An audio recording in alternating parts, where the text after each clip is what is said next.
Sveiki, tai šiandien svečiuose turime mokytoją Odetą. Aš gal per daug nesiplėsiu ir paprašysiu Odetą, kaip tu save pristatytum kitiems. Tai laba diena. Šiaip visuomet esu linkusi pristatyti save visų pirma pradėti tiksliau nuo to, kad aš esu žmogus, kaip ir visi kiti, su savom patirtim, su emocijom, su išgyvenimais, su jausmais ir tik po to įvardinti jau tam tikras profesinės rytis. Tai pereinant nuo to, kad esu žmogus, tai plus dar ir lietuvių kalbos mokytoja, dirbu Riešės gimnazijoje ir ne tik esu dalyko mokytoja, bet taipogi koordinuoju mokinių savivaldą, turiu auklėjamąją klasę, turiu žurnalistų būrelį, jaunųjų žurnalistų redakciją, leidžiam laikraštį ir leidžiam pokalbių laidą mokykloje, esu turėjusi ir dramos būrelį, koordinuoju Erasmus Plus projektus, tai žodžiu, daug tokių įvairiausių veiklų yra ir plotmių, kur save realizuoju mokykloje ir dar esu baigusi ir žurnalistiką, tai laikau save ir žurnalistę, nes esu patyrus to amato ir dirbus toje srityje ir ta žurnalistika ir dabar niekur nedingsta, ji visada šalia, nes mokiniams perteikiu tas žinias. Ir taipogi rašytoja. Tai kadangi esu išleidusi 2 knygas ir šiuo metu rašau 3, tai šiokia tokia, bet rašytoja. Nesu dar labai žinoma, garsi, bet žingsnis po žingsnio pavyksta pasiekti tų skaitytojų širdis, plėsti tą skaitytojų ratą ir gauti tikrai labai smagų teigiamą grįžtamą į ryšį, kas skatina ir toliau nesustoti kurti. Na ir būsima mama šiuo metu. Tai tų tokių amplua rolių tikrai yra nemažai, bet kaip sakau, svarbiausia, kad esame visi žmonės. Taip, tai matau, labai veiklus žmogus esi, smagu šiaip labai girdėti. Man iš karto įdomu, kas gyvenime pirmiau atsirado, žurnalistika ar mokytojavimas ir kaip jie tada čia susijungia, kas prie ko prisijungia? Tai visų pirma žurnalistika. Aš nuo pat mažens kartojau savo ir aplinkiniam, kad būsiu žurnalistė, kad eisiu žurnalistikos keliu ir kažkaip visada intuityviai tą ir dariau. Tai dar būdama mokykloje dirbau vietinėme miestelio laikraštyje, rašiau straipsnius, paauglystės įvairiomis temomis, kalbinau įvairius vietinius gyventojus. Kažkaip visada tas interviu žanras man būdavo toks artimiausias, nes tuo pačiu aš įsikvėpdavau ir tokį kaip psichologinį, atrodo, darbą dirbdavau išklausydama žmonių ir jų istorijų ir būdavo labai įdomu. Tai po to 16 pirmą kartą išvykau vasarai padirbėti į užsienį, į Angliją ir kažkaip labai patiko man ten tą vasarą, buvo tam tikrų iššūkių, bet galiausiai supratau, kad norėčiau ir studijuoti ten. Tai buvo jau tuo metu įvairiausių pasiūlymų, bet sakau, ne, turiu grįžti vis tiek pabaigti mokyklą ir po to jau žiūrėti. Tai 12 klasėje pradėjau tvarkytis dokumentus, tada per Kalba LT susitvarkiau visus reikiamus dokumentus. Kažkaip į egzaminus nesikoncentravau jau, nes man buvo svarbiausi metinio įvertinimai ir viską susidėliojau, kad, žodžiu, vyksiu į Prestoną, į Lancasterio universitetą ir ten studijuosiu tarptautinę žurnalistiką ir televiziją. Tai jau buvo mano visas planas sudėliotas, internetu susiradau būstą, telefonu susiskambinau, įsinuomavau, pervedžiau depozitą, tada susiradau mikriuką, susikroviau daiktus ir tada, kadangi aš anksčiau pradėjau eiti į mokyklą, tai man 17, buvo 18, sėdau tą mikriuką ir išvažiavau visiškai nežinia, nes tame mieste niekada nebuvau buvus, universiteto irgi nemačius ir tiesiog pasileidau į nuotykius, į gyvenimo iššūkius ir dabar, kai pagalvoju, iš kur tos drąsos tiek buvo ir to tokio entuzijazmo visiškai vienai, visiškai taip išvykti. Tai žodžiu ir nuvykau ten, aišku, tos pirmos savaitės tai daug įspūdžio kėlė ir tų auditorijų dydis ir tas kultūrų katilas toks iš įvairių šalių atvykusių studentų ir šiaip ta aplinka tokia kaip iš filmo, atrodo, ant pievutės ten visi sėdi, kaip sakau, šnekučiuojasi, bendrauja ir toks, atrodo, atsipalaidavimo labai jausmas. Bet toli gražu kažkaip aš to atsipalaidavimo nejaučiau, atrodė, kad anglų kalbos žinios ganėtinai stiprios yra, bet kai pradėjo dėstytoja kalbėti paskaitose, skirtingi dėstytojai, tai aš galvau, kad į Kiniją turbūt papuoliau, nes beveik nieko nesupratau, nes tas akcentas toks buvo, kad, atrodo, karštą bulvę įsidėjus šneka ir labai sudėtinga suprasti ir tada galvoju, tai kaip čia dabar bus. Ir daug tokios panikos buvo ir pasiklydimo buvo tame miestelėje ir, žodžiu, labai daug išgyvenimo, tokio vidinio, emocinio. Ir 1,5 metų aš ten pabuvau, šiaip ne taip, susiradau darbą papildomai dar, kad padirbėti. Įsilaikiau visus dalykus, ką reikėjo per tą laiką. Šiaip labai patiko tai, kad labiau į praktinę pusę orientavo, ne į teorinę, darydavom daug įvairiausių užduočių, tiesiog eidavom į gatves, kalbindavom žmonės, filmuodavom, tai tas labai patikdavo. Ir kažkaip po to laiko aš supratau, kad nenoriu aš būti tą emigrantę. Ir kaip tik tuo metu atėjo tas suvokimas, ką mokytojai kalbėdavo mokykloje apie tą patriotizmą, apie tą lietuvybę, apie lietuvybės identitetą, kažkaip anksčiau atrodo, tiesiog yra, tai yra.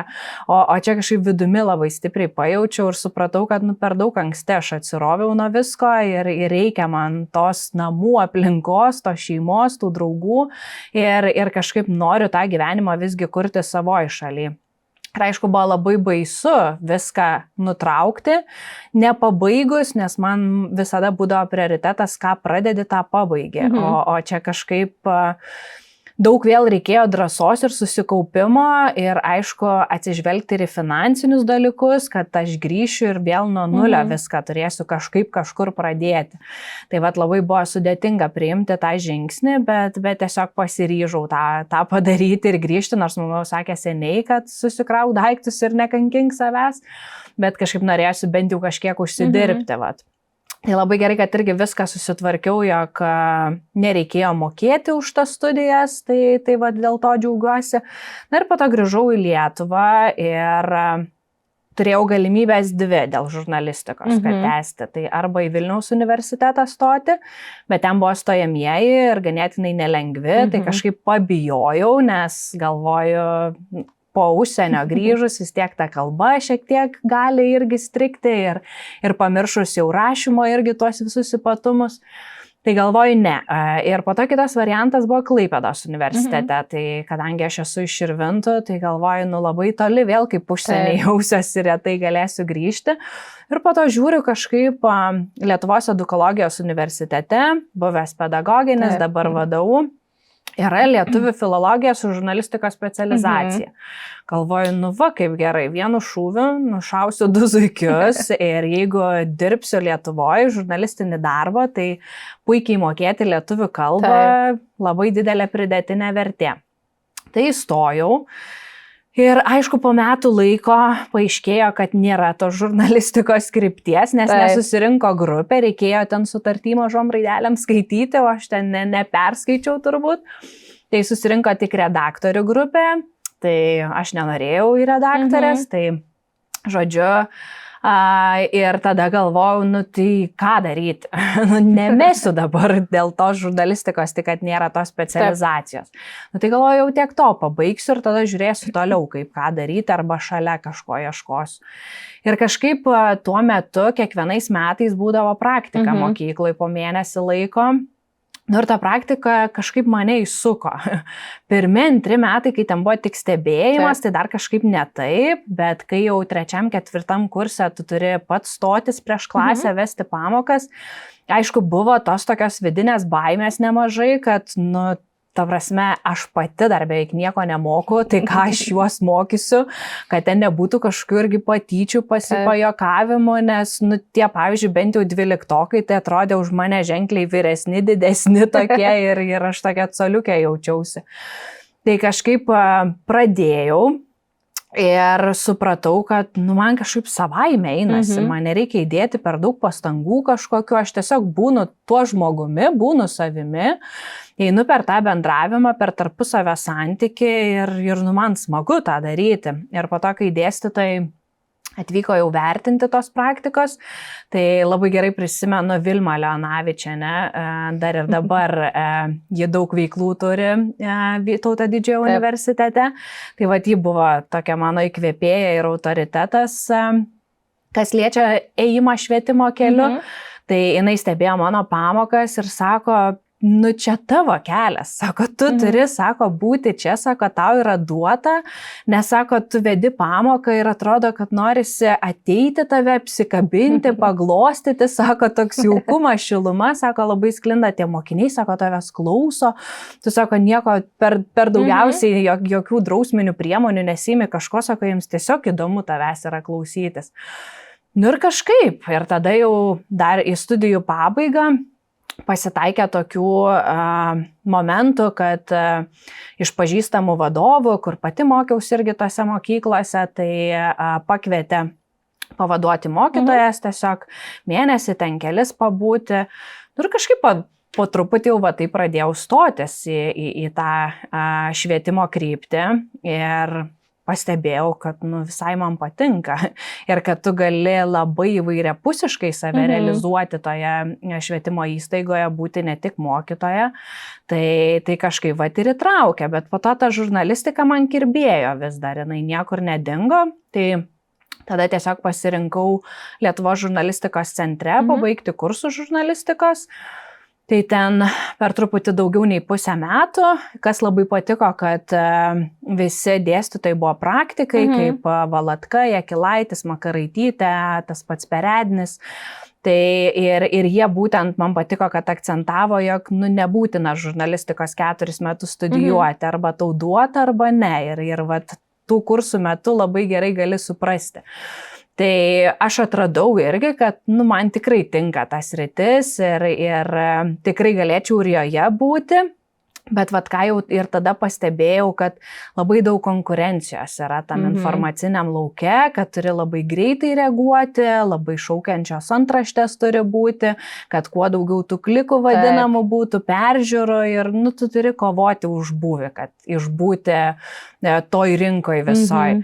Tai kažkaip, o man norėjosi to tokio stabilumo ir to draskimosi tokio nelabai norėjosi, bet kaip tik po tų kursų gavau pasiūlymą dirbti miestelio laikraštį irgi direktorė, tai metus laiko pabuvau, atitrukau iš švietimo srities, bet galutinai įsitikinau, kad kad žurnalistika gali būti visada šalia, kad aš galiu per ją save realizuoti įvairiom kitom plotmėm, to pačiu rašymu, to pačiu ugdymu mokinių ir visais kitais būdais, bet ne būti tiesiogiai tame ir turėti kaip pagrindinį kažkokį tai veiklos finansų šaltinį ir panašiai. Nes labai daug ir politinių aspektų yra, kas irgi tave labai apriboja ir tam tikrus rėmus įstato. Tai ir po to grįžau vėl į tą švietimą ir toliau sėkmingai jame esu. Tai žodžiu, gyvenimas taip sudėjo, kad atsidūrė ten tikriausiai, kur reikėjo. Tikrai taip, niekas nevyksta be priežasties, kaip sakau. O šiaip darbas vienas kitą papildo, pritaikai kažką iš žurnalistikos, ką išmokai pamokose ir ką iš mokyklos atsineši, jeigu dirbi su žurnalistika kažką. Miksuoji, pritaikai, ar visiškai dvi skirtingos plotmės čia yra? Taip, ta prasme, tai labai yra dvilypu ir labai gali tą integruoti ir pritaikyti, ypatingai kas liečia tekstų rašymą, lietuvių kalboje apskritai, ta prasme, tiek literatūroje, tiek pačioj gramatikoje tu gali tą pritaikyti, rašomieji tie patys, kaip būna, tai netgi su mokiniais ir improvizuojam, darom filmuotus interviu įvairius, mokau tų subtilybių, kaip juos reikia daryti, tai tiek pamokų metu, tiek ir neformalios veiklos metu. Ir tos drąsos prieš kamerą išmoksta ir tinkamo pokalbio vedimo, klausimų formulavimo, kad jie būtų labiau atviri, o ne uždaro tipo. Ir to meno, kad kiekvieną žmogų gali prakalbinti, tik turi žinoti, kaip prakalbinti. Taip. Nėra nekalbančių žmonių, tik reikia tą raktą psichologinę atrasti jų vidų. Tai ta prasme tikrai labai labai įvairiai tie patys debatai, diskusijos, tai mano pamokos niekada nėra statiškos, jos visada yra įvairios, nes man gali čia ir dabar mintis kažkokia šauti ir mes improvizuojam ir ta pamoka improvizacinio tipo tokia yra, nes matau, kad pavyzdžiui kažkaip nekrypsta teigiamą linkmę, jiems nuobodu, kažkas nepatinka, staigiai perorientuoja ir jau turi visai kitą tą procesą ir kokybę pamokos. Aišku, viskas ateina su laiku ir su patirtim. Taip. Pirmais metais tai sudėtinga ten improvizacijom užsiimti. Tai tai ir kažkaip dabar ypatingai mokiniai rašė laiškus atsisveikinimo. Kai atsisveikinom prieš išeinant man į motinystės tas vadinamos atostogas, tai iš tiesų skaičiau ir graudinausi, ir džiaugiausi, ir tas toks buvo 100% grįžtamasis ryšys, kad ir pasitikrinimas, kad tikrai viską teisingai dariau ir ėjau tinkamu tuo keliu, kad ir pasiekti jų širdis ir tarpusavio santykį sukurti ir kad tos pamokos įdomios būtų, nes jie visi ėjo su noru į tas pamokas, nes šiaip lietuvių kalba nėra ten kažkuo ypatinga. Dažniausiai niekas jos nemėgsta. Taip, ypatingai literatūros, kai kurių, pavyzdžiui, Donelaičio metai manęs nežavi toli gražu. Taip. Ir kai reikia ten mokinius išmokyti, tai tu vis suki galvą, kaip čia su šio laikinti kaip kažką įdomesnio ir dažniausiai tos tokios temos, kurios man pačiai nelabai įdomios būna, tai taip supažindinu, truputėlį praeinam, apsiuostom ir gana ir keliaujam toliau. Tai jie ir tose laiškose rašė, kad labai džiaugiasi, kad tos pamokos visos skirtingos, visos įdomios ir kad svarbiausias mano akcentas buvo, kad jie jautėsi saugus mano pamokose, nes niekada nepradėdavau pamokos nuo to, kad atsiverčiam vadovėlį, ta tema tokia ir pradedam. Tai visada kaip sekasi, kaip jūs jaučiatės, kokią spalvą įvardintumėt savo emociją, kaip jūsų savaitgalis, taip. Tai visada apšylam ir po to po truputį ir toj kiekvienoj pamokoje yra nuolatinė dinamika, keičiasi tos veiklos, tada jiems netaip nuobodu, darbas grupėse, darbas porose. Tai jiems tas ypatingai patikdavo ir paliko didžiausią įspūdį ir ten daug labai, jūs geriausia mokytoja, lietuvių kalba nebeįdomi bus. Ir buvo tokiu atveju ankstesnėse mokyklose irgi, kai dirbau.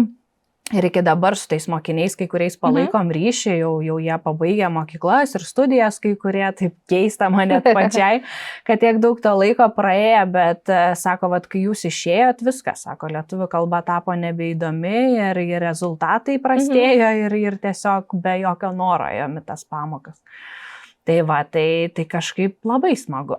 O kiek laiko jau mokykloje esi? Tai 8 metai. O, tai jau visai, tai taip, 8 metai tai ir užauga greitai tie.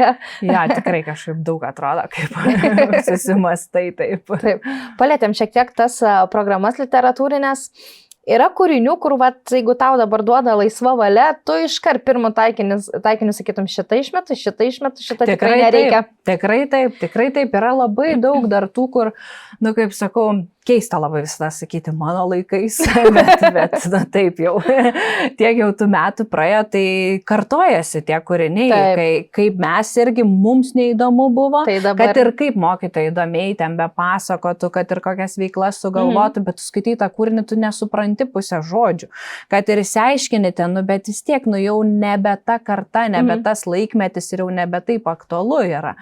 Tai tikrai, tai aš būna net tiesiog, atvirai tariant, būna ir praleidžiu net kai kurias tas temas ir kažką geriau šio laikiškesnio įterpiu, nes yra ta kūrybiškumo laisvė dabar palikta, kad tu gali šiek tiek ir savo įtraukti. Tai, ką matai, kas būtų geriau ir tinkamiau priimtiniau mokiniam. Tai tikrai, tai sakau, kaip ir tą patį pavyzdį paminėjau, Donelaičio metai, tai tiesiog. Per sunku vaiką, man atrodo. Tikrai yra ir per sudėtinga, ir pačiam mokytojui yra sudėtinga, kuris dar artimesnė šitos kartos ir patiem mokiniam ten atrodo, kam to reikia. O kai mokinys nemato tikslo, kam to reikia, tada nėra ir noro kažką daryti. O yra tokios literatūros, kur užsikabina vaikai ir tu net nepagalvotum, kad jie ant to kūrinio gali taip... Yra, tikrai yra. Ir kai ateina, pavyzdžiui, net tie, kurie iš viso neskaito ir mes, tarkim, kažkokią ištrauką perskaitom pamokoje ir po to jie man ateina po kokios savaitės, mokytoja mane taip įtraukia, tokia įdomi pamoka buvo, bet pastebėjau, jeigu eini per diskusiją, tu analizuoji kažkokią ištrauką kūrinio ir tada eini su mokiniais per diskusiją į šiuolaikinį laikmatį, per emocinį, jausminį tą pradą, per išgyvenimus, per jų patirtis tam tikras ir tada duodi dar jiem kažkokį kūrybinį darbą atlikti, ką jie patys iš savęs irgi perteikia.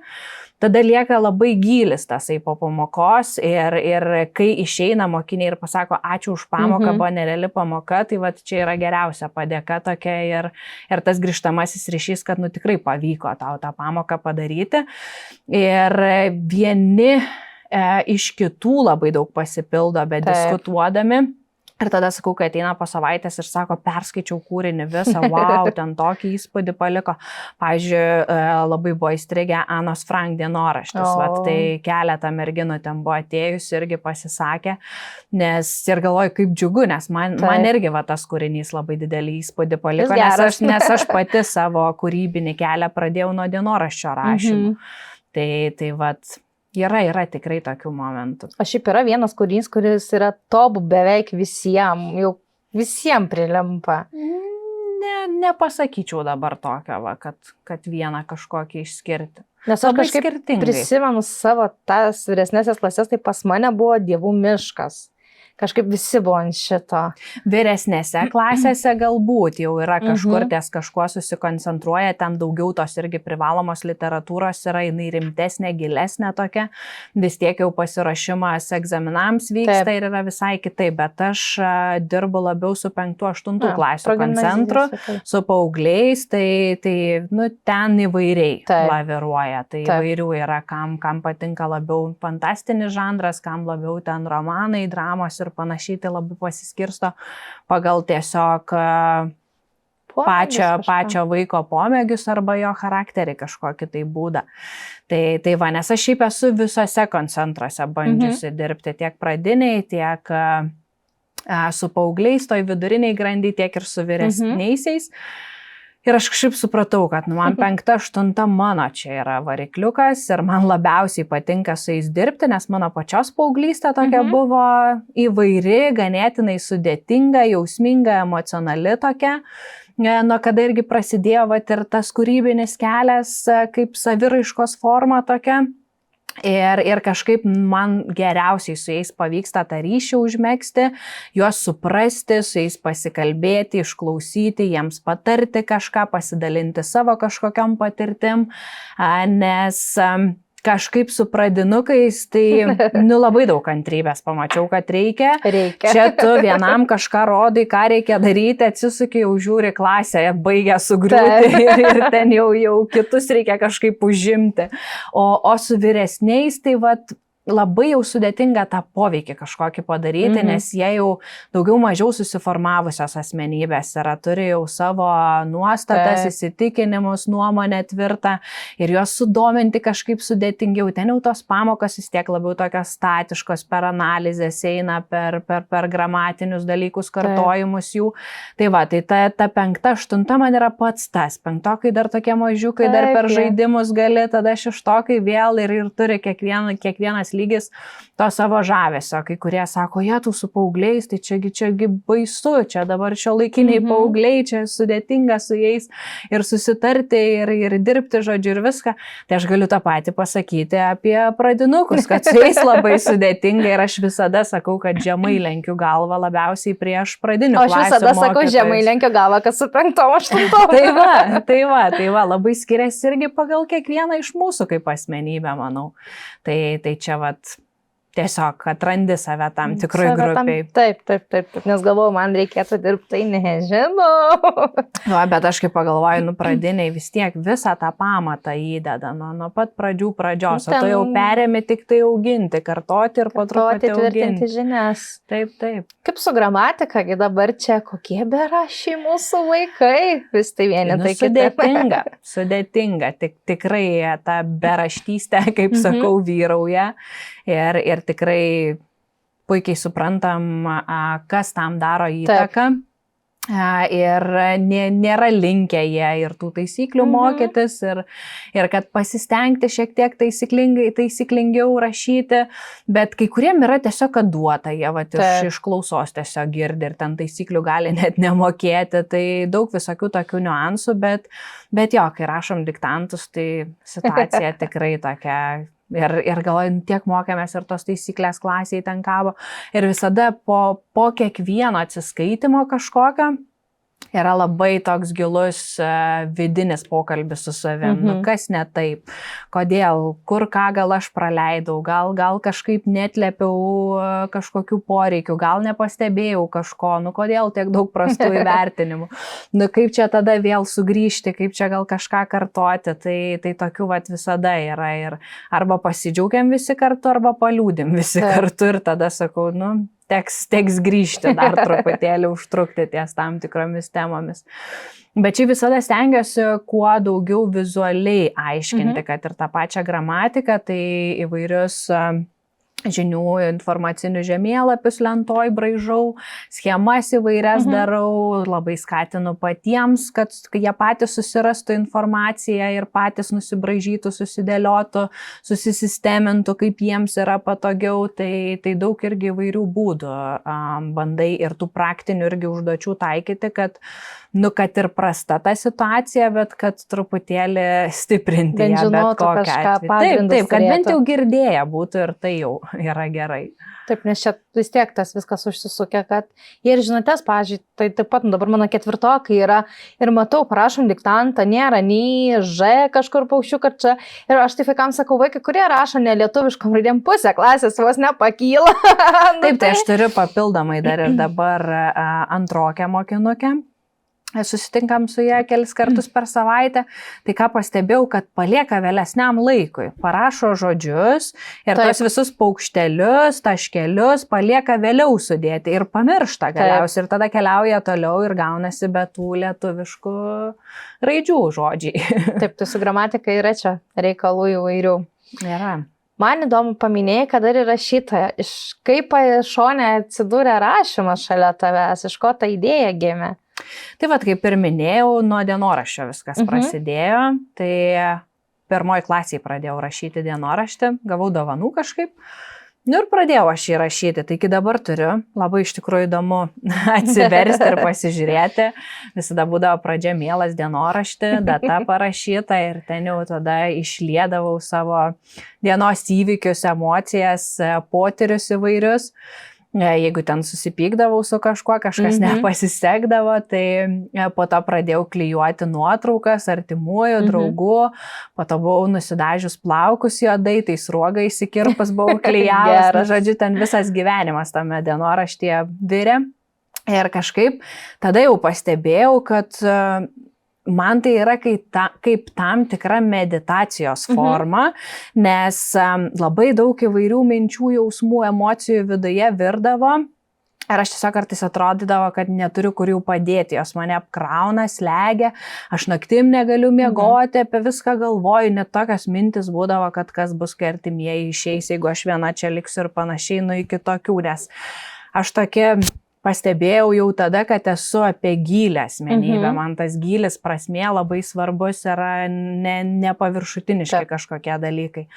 Gilintis, analizuoti, suprasti, atrasti, prasidėjo klausimų kėlimai, kodėl aš čia esu, kokia mano paskirtis, labai nuo anksti, nuo tos pradinės, nuo pradinių klasių jau.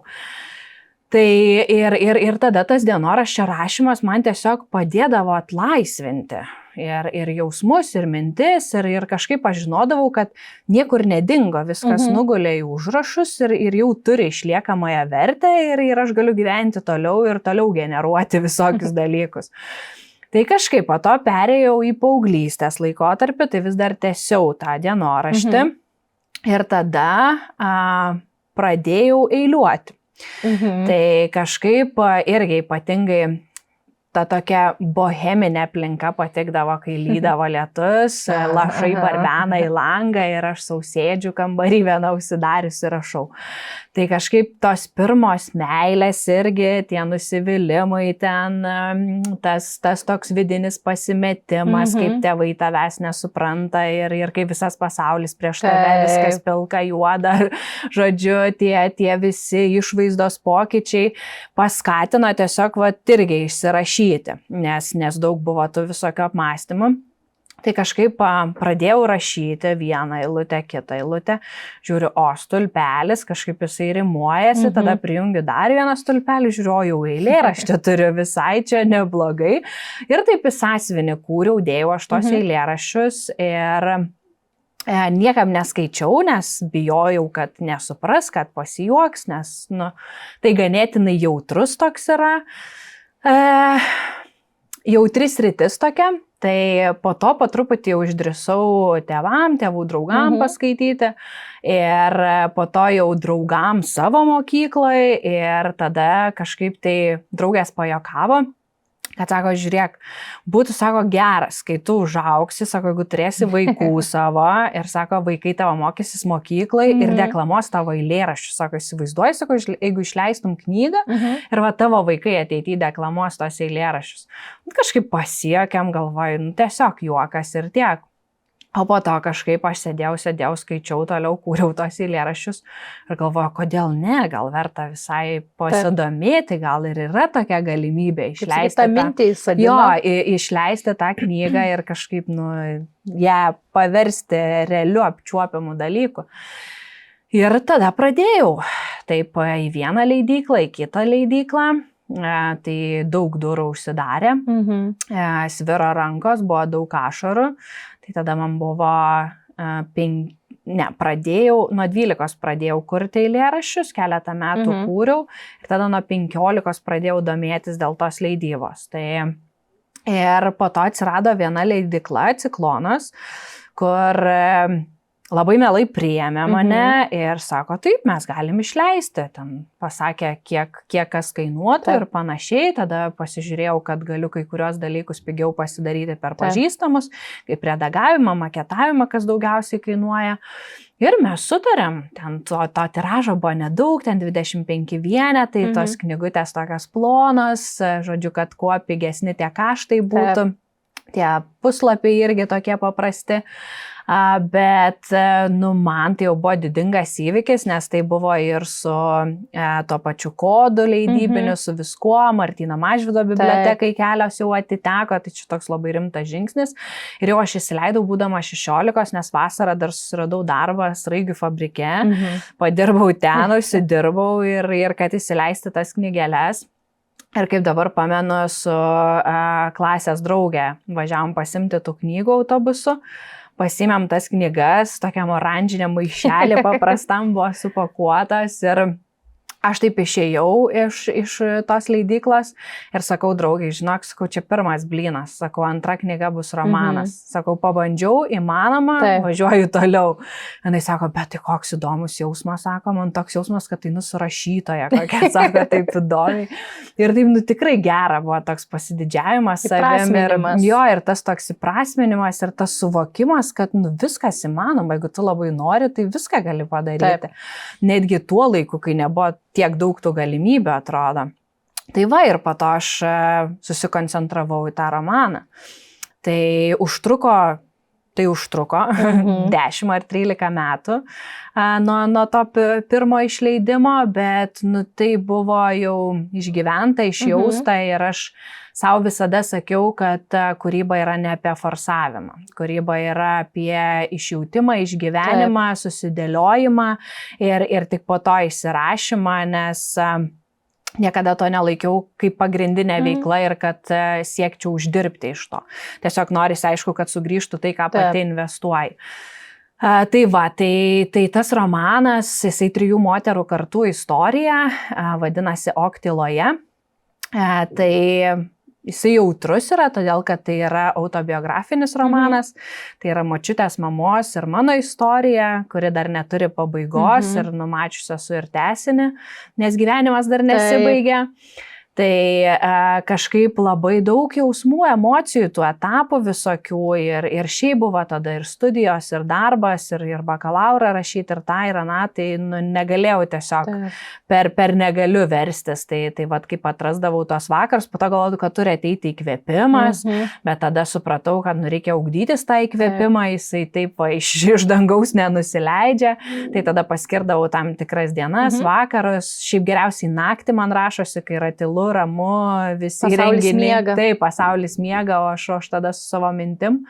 Tai va, ir būdavo momentų, kad prieidavau tokį sudėtingą etapą, kurį aprašinėdavau, jog tiesiog pasipildavo ašaros ir kelis mėnesius negalėdavau grįžti prie kūrybos, kol viskas vėl atslūgdavo, susidėliodavo, išsianalizuodavo ir tada vėl sugrįždavau. Tai vat. Tai vat taip kažkaip ir įsisukau ir tęsiu ir dabar vat 3 knygą jau rašau. Įsikvėp gyvenimą, tai interviu žanro knyga, nes vat tas interviu žanras, kaip ir minėjau, man labai artimas.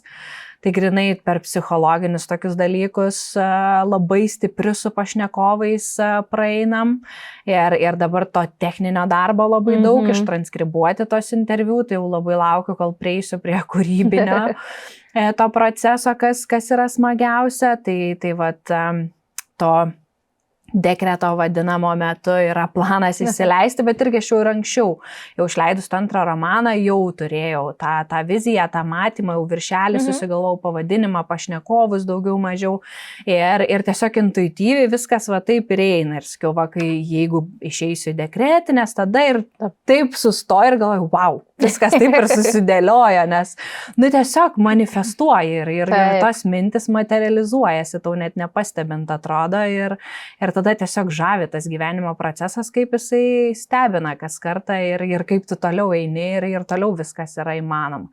Turiu dar minčių ir mokiniam mokomoje literatūrą ateityje išleisti ir paaugliam gal kažkokią istoriją, nes vat, su tais paaugliais daug to santykio suturėjus, tokių perliukų visada užsirašau iš jų irgi pasakojimų.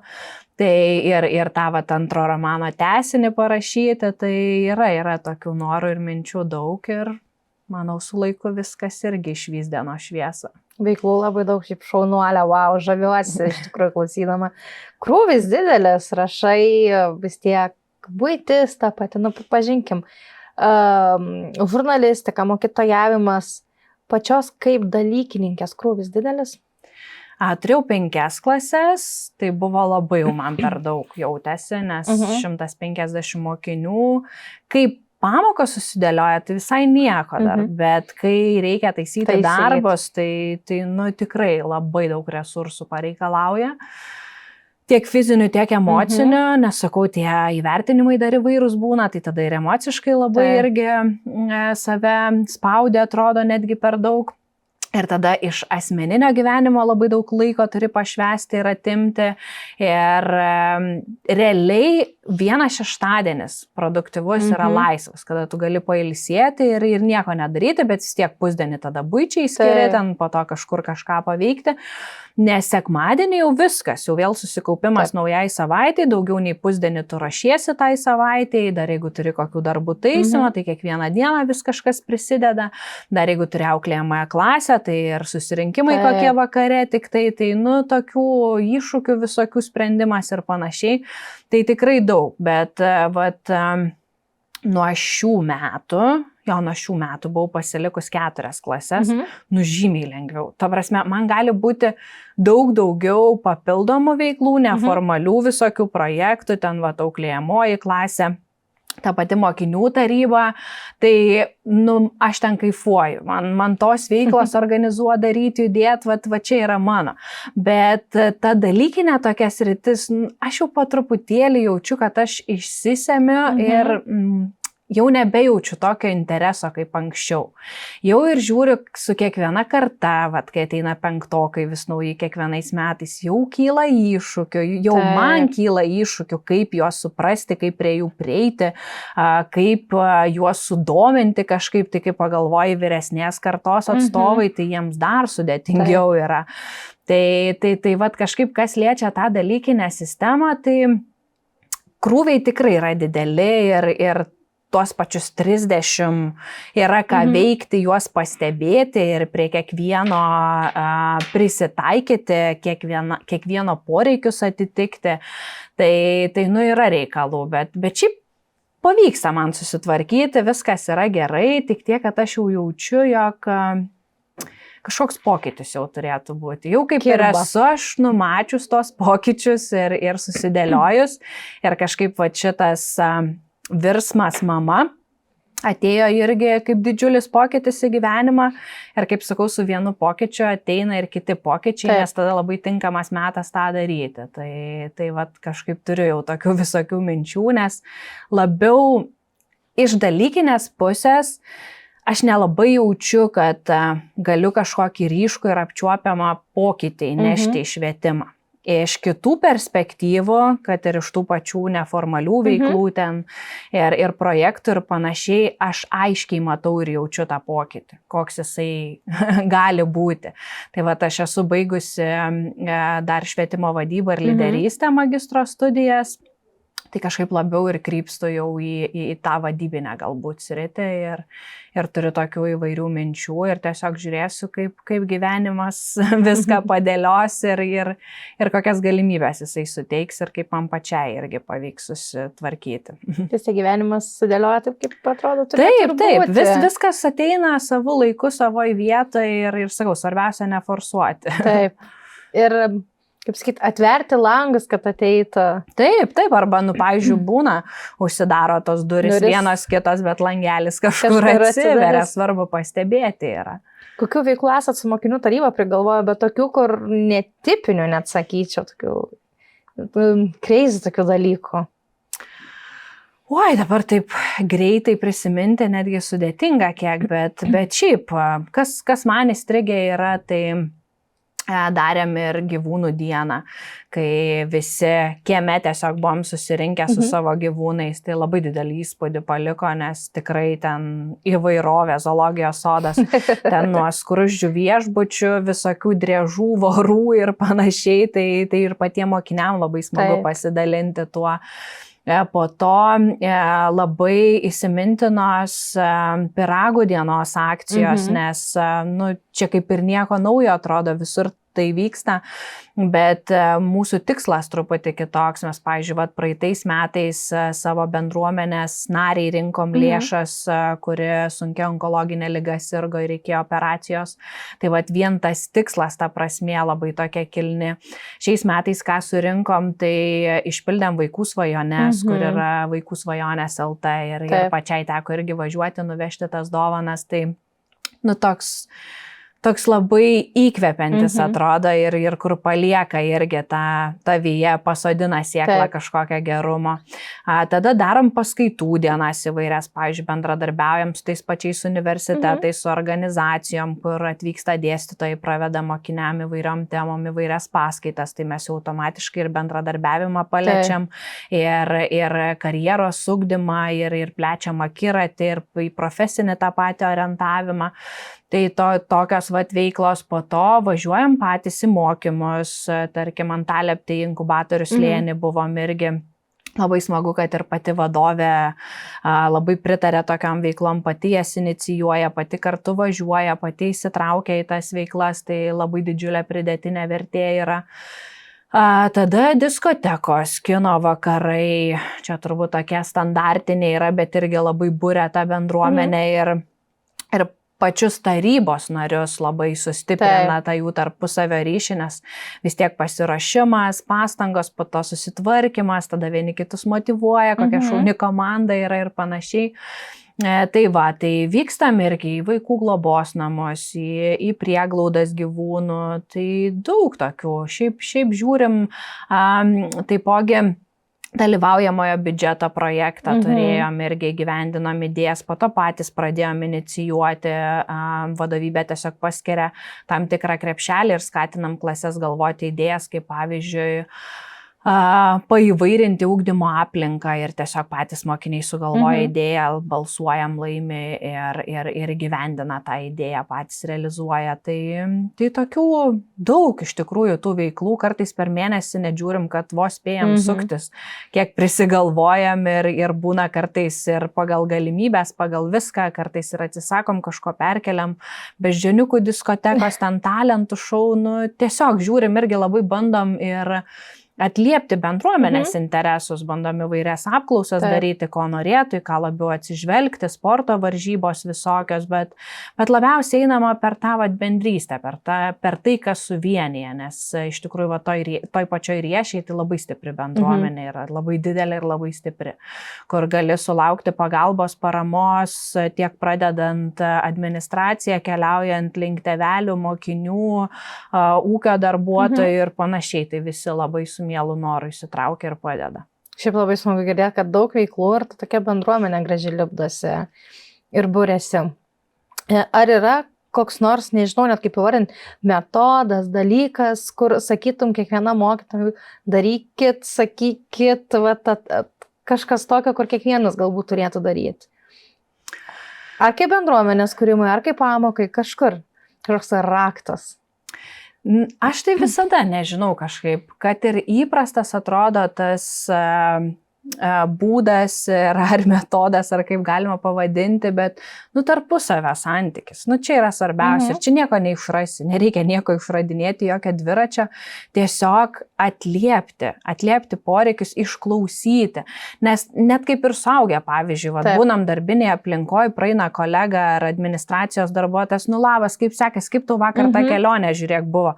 Ir tu jau galvoji, įdomu, jam įdomu, kaip man sekasi, jau iš karto paliečia tą jausminį kažkokį pradą ir tu nori įsikalbėti, nori pabūti ir tas ryšys mezgasi. Tai vaikam ypatingai tai yra svarbu, tiek vaikam, tiek kitiem bendruomenės nariam, pradedant nuo mažiausio ir iki to didžiausio einant.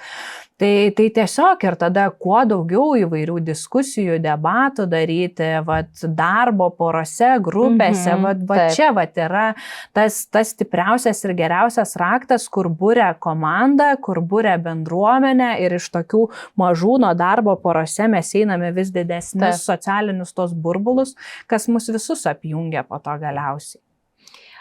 Man dar čia taip dabar klausimas. Mes kaip pradinukų mokytojai esam tokie vis tiek daugiau mažiau bendruomenė, pasidalinam, pasikalbam, vis tiek ten apsijungia. Kaip dalykininkuose yra, šito kažkaip nesu pastebėjus.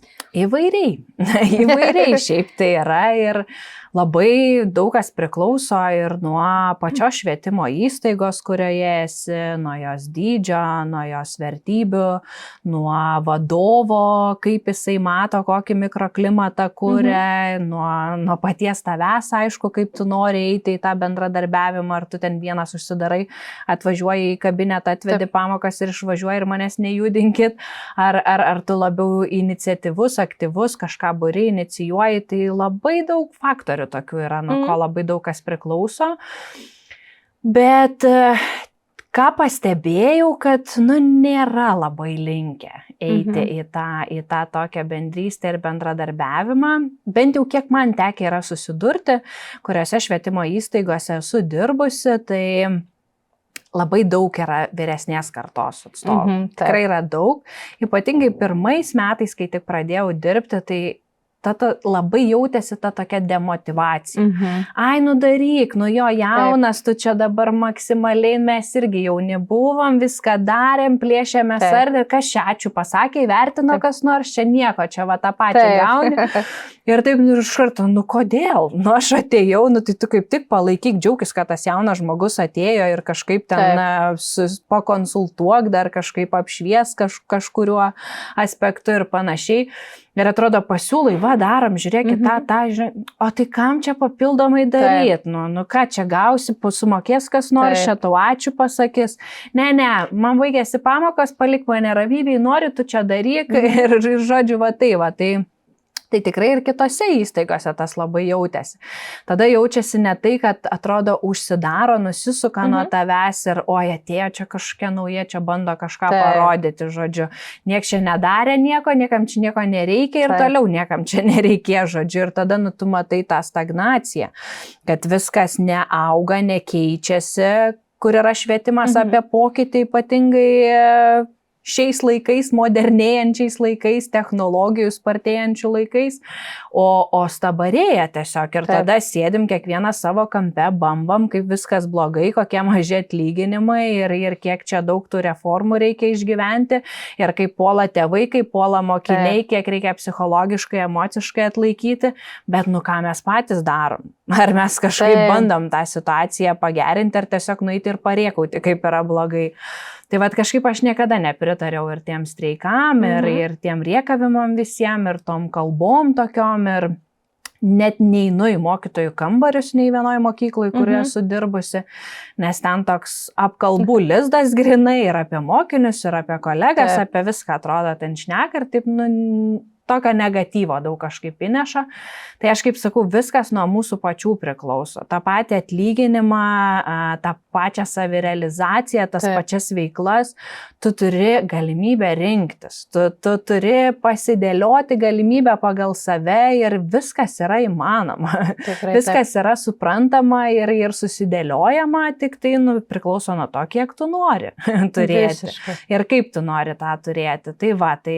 Tai kas liečia tos dalykininkus, tai yra tikrai kolegų, bet kaip sakau, jeigu sutampa vertybės, jeigu sutampa požiūris, kažką pasiūlo arba tau pasiūlo, tai tikrai labai gražių yra bendradarbiavimo atvejų ir pavyzdžių. Pavyzdžiui, mes irgi su lituaniste viena kolegė labai džiaugiuosi, čia turbūt mano visos šitų metų karjeros toks gražiausias turbūt momentas ir projektas ir bendradarbiavimo pavyzdys, jog mes sukūrėm ir inicijavom respublikinį renginį Mano knyga. Tai šiais metais jau 3 metus, jinai viena jau dabar vykdės, kadangi aš išėjau, bet 2 metus kartu darėm, 2 metus ir paramą gavom iš paramos fondo. Tai žodžiu, intencija tokia, kad renkam Lietuvos mokyklų mokinius, kurie kuria ir iš tikrųjų yra labai daug kuriančių mokinių, labai daug. Tik tiek, kad bijančių tos viešumos ir bijančių parodyti ir labai reikia mokytojų paskatinimo, kad pastebėtų, patartų ir vestų tuo keliu. Tai čia yra skatinkit mokytojai. Taip, nes ta prasme tikrai daug yra tų kūrėjų.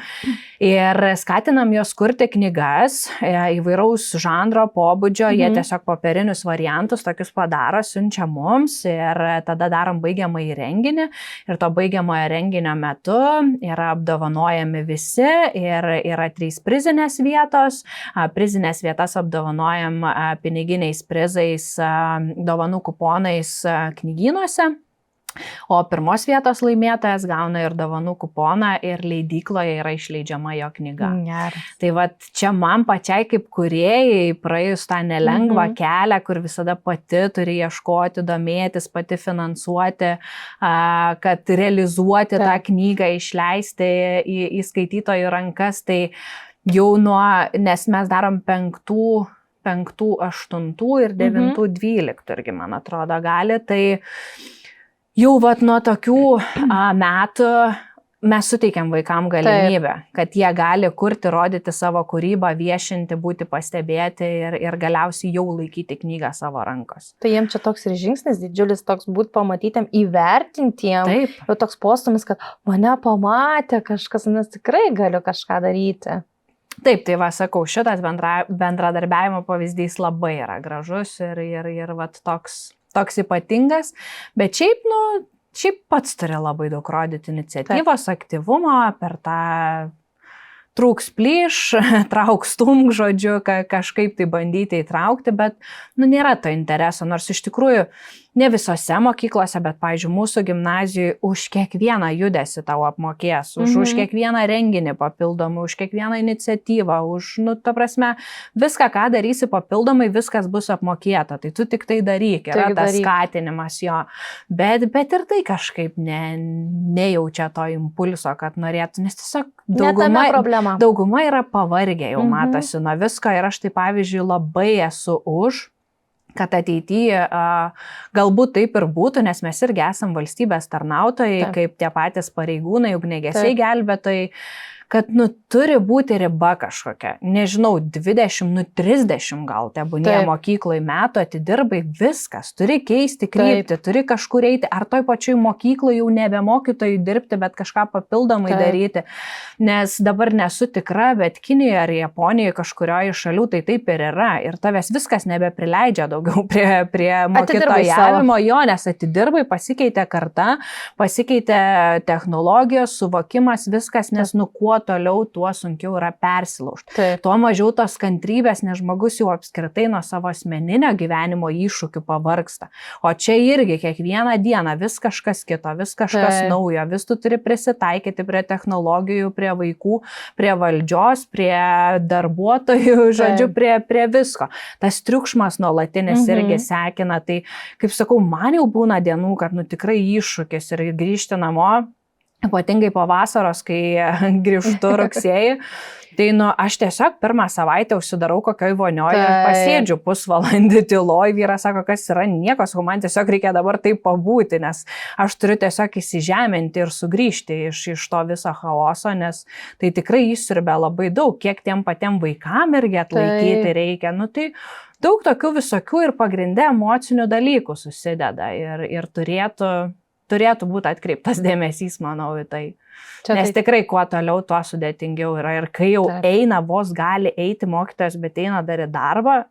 Ir kai mokiniai užsėda ant galvos tiesiog ir ta prasme, tai nei kokybės, nei pamokos, tai yra kančia abipusė. Ir mokytojai taip. Jo, tai, ta prasme, tai veda į niekur.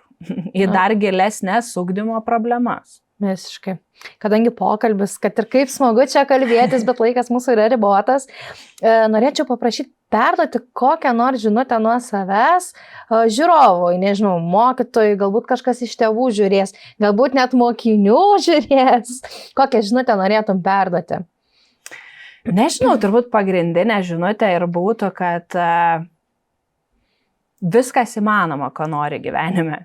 Tiesiog reikia eiti, daryti, judėti, niekada nesustoti ir stumti save į priekį. Nes niekada nenuleisti rankų, nes kad ir kaip atrodo prastai ir kad ir kokia situacija be išeities, bet ta išeitis visada yra. Ir ją visada galima surasti, tai tiesiog tikėti savim, pasitikėti ir judėti į priekį. Super. Tai ačiū, Leta, tau už pokalbį, buvo labai smagu tave išgirsti, tavo mintis. Labai smagus pokalbis, jaukus, šiltas, nežinau, man tai labai tikiuosi ir tau taip pat. Tikrai paliko labai šiltą irgi emociją ir labai ačiū, kad pakvietėt. Tai pirmas laidas kažkaip pamačiau ir galvoju, aš noriu irgi čia sudalyvauti, dėl to nusprendžiau ir pati parašyti, nes visada, kai ką nors pamatau, galvoju, niekas gali nepasiūlyti. Pati parašysi, lysi ir tai būsi pastebėta. Tai labai džiaugiuosi, kad taip netikėtai sulaukiau kvietimo. Tikėjau, kad sulauksiu kažkada, bet nesitikėjau, kad taip greitai ir taip vakar, rytoj gal gali atvykti. Tai žinoma, kad galiu dabargi nieko neveikiu, tai labai smagu ir tą aplinką pakeisti. Ir vat, kaip sakau, paskutiniu metu, kai jau žinau, kad išeisiu į tas atostogas, tai dar kitaip atradau tą tokį suvokimą, kad tu kažkam esi dar reikalingas.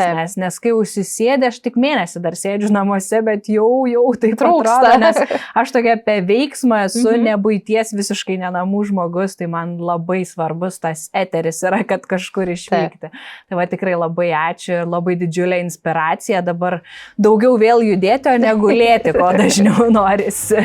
Super, tai ačiū tau labai, o mes iki kitų kartų. Iki.